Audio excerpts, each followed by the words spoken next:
الافلام القديمه، زمن الفن الجميل، ايام الستينات. اهلا وسهلا. ان شاء الله جمعيه الامم المتحده تبادل بتكرمني وادتني الدكتوره فخريه، وادت قبل كده ابو قدوه، مع ان انا مش ما عنديش اولاد، بس انا معاش يعني وعندي عيال كتير ربنا يخليهم لي.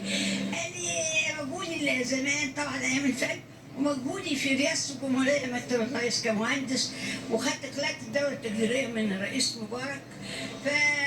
الجمعيه مصرها تكرمني كل سنه، شرفني وبتزيدني تألقا يا فندم. سيادتك عشان نكسة 67 طبعا كلنا عارفينها، طبعا الفن نام في مصر بقى في بيروت، ولما رجع بقى فن بيروتي مش الشارع المصري، فما لقيناش نفسنا. وبعدين انا كنت طفل صغير وبقيت شاب مراهق او في ثانويه عامه، فقلت اكمل تعليمي بقى، وغيرت كاريري او غيرت كل الحياه بتاعتي. والله نجاحي من مخرجين وممثلين عباقره اللي تعاملوا معايا كابنهم وعلموني وثقفوني وادوني من فنهم. انا قعدت 10 سنين من تقريبا 60 ل 70 بطلت فن بقى.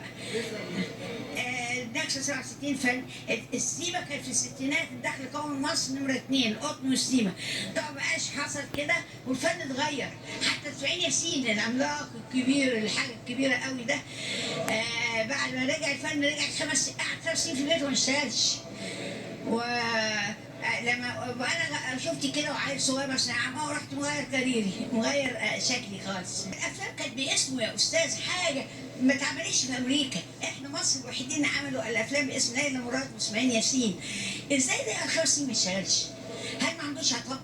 عنده، بس بقى الفن اتغير، بقى الشارع المصري بقى ولد وبنت بيدوروا على شقه، ولد وبنت بيقعدوا مع بعض، مخدرات، مش عارف ايه، مش السيما المصريه. نفسي الفن ككله يرجع للقيم المصريه. القيم المصريه يعني ايه؟ القيم المصريه يعني ايه؟ افلام تاريخيه، افلام قصص الكفاح الوطني بتاعنا، افلام لكفاح الناس العاديين المستثمرين.